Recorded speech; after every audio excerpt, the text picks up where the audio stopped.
السلام عليكم. أيمن الرمادي مدرب البنك الأهلي المصري بيتكلم في موضوع مهم جدا يا جماعة، جدا. بيقول لك إن في تعمد إن إقامة المباريات يكون قبل أذان المغرب بدقائق، وده مفيش احترام فيه للعقيدة في مصر. إن الكرة الرياضة المصرية لا تحترم العقيدة الدينية. ليه الماتشات ما تقامش بعد الأذان المغرب مثلا، بعد أذان العصر مثلا؟ ليه تقام ويكون فيها الأذان هيدن كمان شوية؟ فبيقول المفروض إن احنا الناس تحترم الأذان وتحترم العقيدة وتحترم هو فعلا كان في موضوع مهم جدا يا جماعة. في رمضان بيحصل إن لازم الماتشات تتلعب في رمضان الساعة 8 9.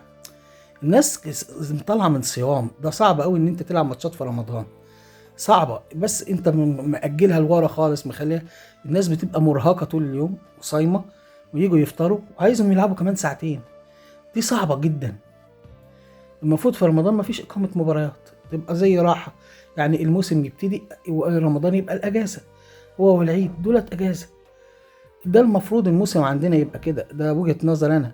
بس طبعا احنا مرتبطين بأفريقيا، مرتبطين بالعالم، فليها نظام تاني خالص. اما اللي بنتكلم فيه دلوقتي اذان المغرب، اذان العصر، لو سمحت راعوا ان في صلاة، الناس تصلي وبعد كده براحتهم يلعبوا. يعني ده الصح، هو كلامه مظبوط، وانا بحييه جدا على الكلام اللي هو قاله ده. واتمنى ان اتحاد الكورة المصري ورابطة الأندية يراعوا الموضوع ده وينظموه فعلا، ويبتدي ان الناس تاخد الوقت بتاعها الكافي في الصلاة وفي العبادة، وبعد كده يا عم يلعبوا براحتهم. ان شاء الله الماتشات تتلعب بعد العشاء بقت بتبدا النهارده دلوقتي على الساعة 6:30، خلاص كل يكونوا صلوا. يعني اذا سمحت حتى خليوها بعد العشاء. ايه يعني ما تتلعب 7؟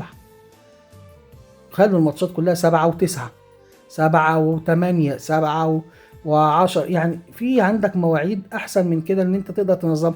طب افرض واحد عنده بعد صلاة العصر لغاية المغرب تكون الماتش خلص. يا ريت اتحاد الكرة يراعي الحتة ديت ويفكر فيها كويس وتنفذوها. وربنا يكرمك يا ايمن يا رمادي، وبحييك وتحياتي ليك.